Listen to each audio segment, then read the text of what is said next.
Hello guys, good morning. मैं रेखा करते हैं मेरे यूट्यूब चैनल में आपका स्वागत करती हूँ। जैसे कि दोस्तों स्टडी सीरीज चल रही है, अभी ये 6 नंबर की क्लास रहेगी। अगर आप नहीं देखे हो तो देख सकते हो। आज देखेंगे इसरो का वर्ष 2022-23 के प्रमुख मिशन, इसरो द्वारा जो मिशन स्टार्ट किया गया है उसके बारे में देखेंगे। इस यहाँ पे दिया हुआ है मिशन, उपग्रह का नाम है, प्रक्षेपण तिथि यानी लॉन्चिंग की तिथि दी गई है, और प्रक्षेपण यान एवं रॉकेट किसके द्वारा लॉन्च किया जाएगा उसकी ये लिखा हुआ है। तो गगनयान TVD-1 को तिथि कब उसको लॉन्च किया जाएगा, तो 21 अक्टूबर 2023 को GSLV Mark 3 के द्वारा उसको प्रक्षेपण यान का नाम है GSLV Mark 3। आदित्य L1 ये उसको लॉन्च किया जाएगा 2 सितंबर 2023 को PSLV C57 के माध्यम से। वेरी इंपॉर्टेंट है आदित्य L1। अभी PSC प्री में भी पूछा गया था कि सूर्य अध्ययन के लिए किसका कौन सा मिशन शुरू किया गया है, तो आदित्य L1 को 2 सितंबर 2023 में PSLV C57 के प्रक्षेपण यान द्वारा लॉन्च किया जाएगा। फिर आएगा DSR मिशन 30 जुलाई 2023 को लॉन्चिंग किया गया और PSLV C56 के माध्यम से। चंद्रयान 3 है 14 जुलाई 2023 को लॉन्चिंग तिथि है LVM-3 M4 के माध्यम से। फिर आएगा NVS-01 29 मई 2023 द्वारा GSLV M12 के माध्यम से रॉकेट के माध्यम से ये लॉन्चिंग किया जाएगा। फिर है TLEAS-2 22 अप्रैल 2023 को PSLV C55 के माध्यम से लॉन्च किया जाएगा। फिर OneWeb India 2 26 मार्च 2023 को LVM-3 M3 के माध्यम से लॉन्च किया जाएगा। फिर है EOS-7 10 फरवरी 2023 को लॉन्चिंग डेट है SSLV 2D के माध्यम से उसको ये रॉकेट द्वारा लॉन्च किया जाएगा। EOS-6 को 26 नवंबर 2022 को PSLV C54 के माध्यम से लॉन्च किया जाएगा। चलिए देखेंगे आगे इसरो का आगामी मिशन, जो इसरो द्वारा आगामी मिशन कौन कौन सी ये देख लेते हैं। गगनयान 3 ये मिशन है, तिथि 2024 में, आगामी मतलब आने वाले इस साल। भारत का पहला मानवयुक्त अंतरिक्ष कार्यक्रम, यानी भारत का पहला मानवयुक्त अंतरिक्ष कार्यक्रम गगनयान 3 के तहत। फिर है शुक्रयान 1 2024 में शुक्र के वायुमंडल का अध्ययन करने के लिए। मंगलयान 2 है 2024 में, मंगल ग्रह हेतु भारत का दूसरा इंटर प्लेनेटरी मिशन। निसार है 2024 में, पृथ्वी की निगरानी हेतु नासा इसरो का संयुक्त मिशन है। ये किसका नासा एवं इसरो का। नासा कहाँ की है, तो ये अमेरिका का नासा आगामी मिशन है। नासा में इसरो का संयुक्त मिशन है निसार, 2024 में उसे लॉन्च किया जाएगा। फिर देखेंगे प्रोजेक्ट चीता के तहत इम्पोर्टेंट बिंदु है। प्रोजेक्ट चीता के तहत 17 सितंबर 2022 को नामीबिया से 8 अफ्रीकी चीता, नामीबिया से कितनी अफ्रीकी चीता लाए गए थे, तो 8 लाए गए थे, जिसमें 5 मादा और 3 नर थे। कितने थे? 5 मादा और 3 नर थे। को मध्य प्रदेश के कूनो राष्ट्रीय उद्यान, ये कूनो राष्ट्रीय उद्यान कहाँ स्थित है? शिवपुर में स्थित है, में लाया गया, जिसमें से एक मादा चीता सासा की मौत हो चुकी है। किसकी? सासा की मौत हो चुकी है। इसकी निगरानी हेतु सरकार ने 9 सदस्यीय एक कार्यबल को 2 वर्ष की अवधि के लिए गठित किया गया है। 9 सदस्यीय एक कार्यबल को 2 वर्ष के लिए, कितने? 2 वर्ष के लिए अवधि के लिए गठित किया गया है। फिर आएगा इस प्रोजेक्ट के तहत अगले 5 वर्ष में कुल 50 चीतों को भारत लाने की योजना है। कौन सा प्रोजेक्ट है? चीता प्रोजेक्ट के तहत 5 वर्ष में कुल कितने? 50 चीतों को भारत लाने का योजना है। और नामीबिया से कितने? 8 अफ्रीकी चीतों को लाया गया था। ये कूनो राष्ट्रीय मध्य प्रदेश के शिवपुर जिले में स्थित है। चलिए देखेंगे आगे बाघ गणना रिपोर्ट 2022।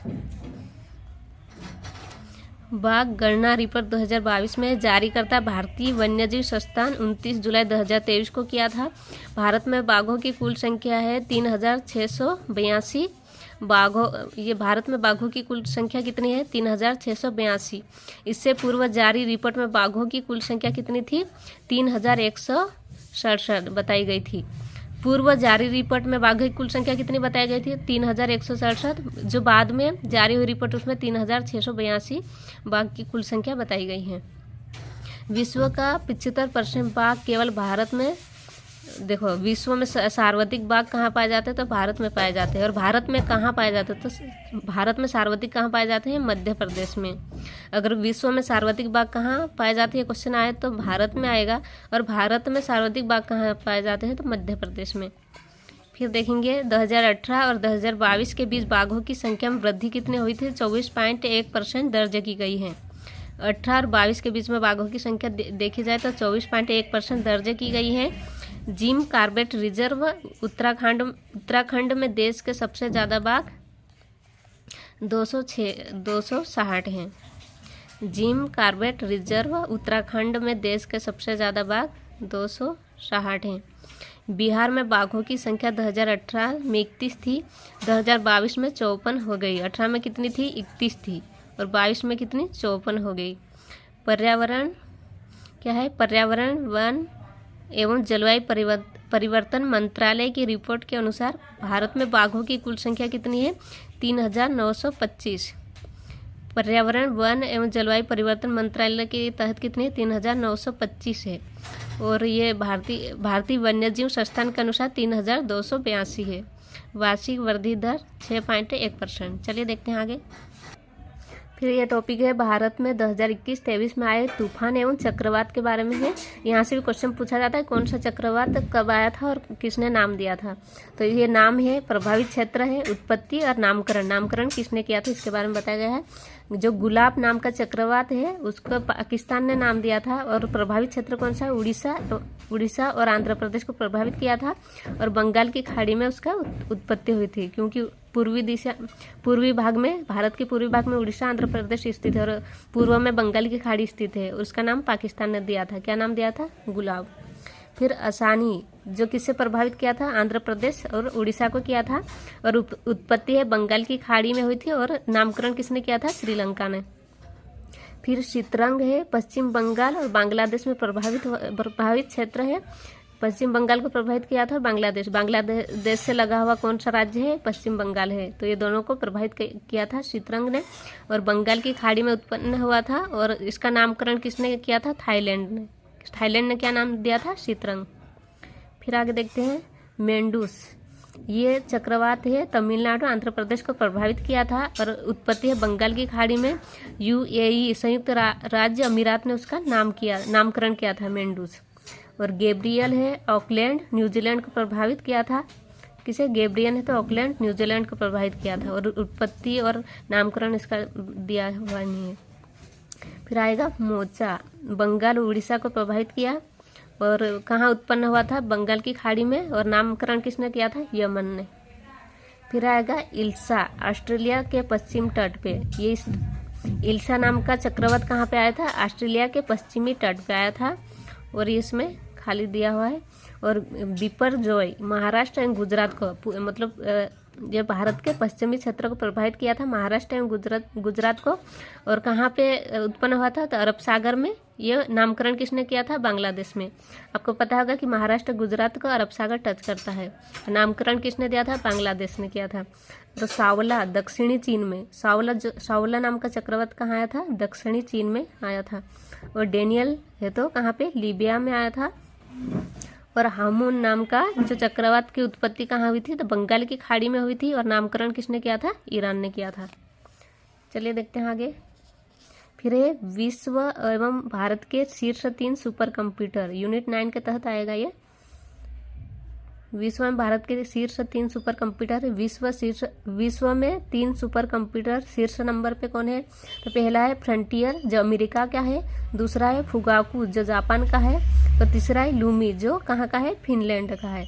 अगर विश्व में प्रथम शीर्ष कंप्यूटर कौन सा है, सुपर कंप्यूटर पूछा जाए तो आएगा फ्रंटियर अमेरिका का आएगा, सेकेंड फुगाकू जापान का, और तीसरा है लूमी फिनलैंड का। भारत के शीर्ष 3 सुपर कंप्यूटर का नाम है परम सिद्धि सीडेक, पुणे द्वारा विकसित किया गया था। और सेकेंड है प्रत्यूष जो IITM पुणे द्वारा विकसित किया गया है। मिहिर थर्ड नंबर का जो IITM पुणे द्वारा विकसित किया गया है। अगर भारत का प्रथम सुपर कंप्यूटर का नाम पूछा जाएगा तो आएगा परम सिद्धि सीडेक पुणे द्वारा विकसित किया गया। सेकेंड नंबर का प्रत्यूष IITM पुणे द्वारा विकसित किया गया है, और थर्ड है मिहिर IITM पुणे द्वारा विकसित किया गया है। फिर देखेंगे भारत वन स्थिति रिपोर्ट 2021 की।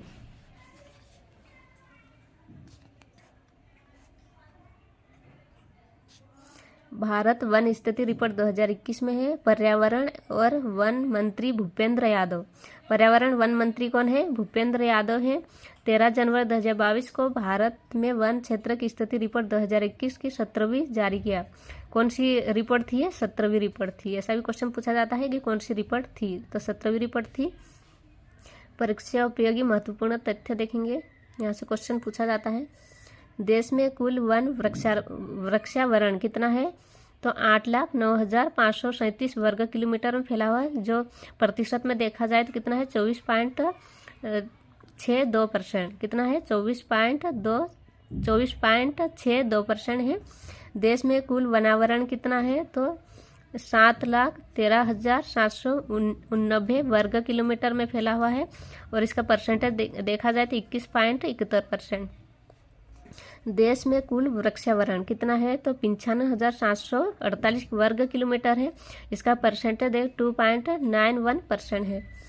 कुल वृद्धि कितनी हुई? अगर 2021 की रिपोर्ट के अनुसार कुल वृद्धि देखा जाए तो वन और वृक्षारोपण में 2,261 वर्ग किलोमीटर में वृद्धि हुई है। 2,261 किलोमीटर। वनावरण में वृद्धि है तो 1,540 वर्ग किलोमीटर। 2019 की तुलना में 0.22% वृद्धि हुई। 2019 की जो रिपोर्ट आई थी उसकी तुलना में 0.22% वृद्धि हुई है। वृक्षावरण में वृद्धि है 721 वर्ग किलोमीटर। 2019 की तुलना में देखा जाए तो 0.76% है। फिर देखेंगे देश में कुल मैंग्रोव वन है 4,992 वर्ग किलोमीटर में वृद्धि है 17 किलोमीटर। कितने वृद्धि हुई है? मैंग्रोव वन की 17 किलोमीटर। सर्वाधिक मैंग्रोव वन क्षेत्र वाले राज्य है पश्चिम बंगाल, जो 42.33% है। गुजरात है तो 23.54%। अंडमान निकोबार है तो 12.34%। मैंग्रोव वन सर्वाधिक कहाँ है? यह क्वेश्चन भी पूछा गया था पिछली बार पीएससी में। सर्वाधिक वन क्षेत्र वाले राज्य है मध्य प्रदेश, इसमें कितना है? तो 77,493 किलोमीटर में फैला हुआ है। अरुणाचल प्रदेश सर्वाधिक वन क्षेत्र वाला राज्य है मध्य प्रदेश, अरुणाचल प्रदेश, छत्तीसगढ़। फिर ये इसमें वर्ग किलोमीटर दिया हुआ है। फिर आता है सबसे कम वन क्षेत्र वाले राज्य है हरियाणा, पंजाब, गोवा। सबसे कम वन क्षेत्र है हरियाणा, पंजाब, गोवा में। सर्वाधिक वन क्षेत्र है Madhya Pradesh, Arunachal Pradesh, Chhattisgarh. Very very important है, यहाँ से हर बार क्वेश्चन पूछा जाता है सर्वाधिक वन क्षेत्र वाले राज्य। फिर आता है वनावरण में वृद्धि दिखाने वाले शीर्ष राज्य हैं आंध्र प्रदेश, तेलंगाना, उड़ीसा। आंध्र प्रदेश ने कितनी वृद्धि की? तो 647 वर्ग किलोमीटर में। तेलंगाना है तो 632 किलोमीटर में। उड़ीसा है तो 537 किलोमीटर में वृद्धि किया है। फिर आता है सर्वाधिक वनावरण प्रतिशत वाला राज्य है मिजोरम। ये किस में पूछा है? प्रतिशत में पूछेगा तो क्या है? मिजोरम, अरुणाचल प्रदेश, मेघालय। अगर सर्वाधिक वन क्षेत्र में है तो मध्य प्रदेश, अरुणाचल प्रदेश और छत्तीसगढ़। मिजोरम में कितना परसेंटेज है? तो 84.53% है। अरुणाचल प्रदेश में 79.33% है। मेघालय में 76.00% है। देश में वनों में कुल कार्बन की स्टॉक कितनी होती है? तो 7,204 मिलियन टन लगभग हो जाती है। इस प्रकार ये दोस्तों ये 1 पेज कंप्लीट होता है। अगर ये वीडियो अच्छा लगे तो इस वीडियो को लाइक सब्सक्राइब कीजिए एंड अपने दोस्तों के साथ शेयर कीजिए। चलिए मिलेंगे नेक्स्ट वीडियो में। जय हिंद, जय भारत, बाय बाय।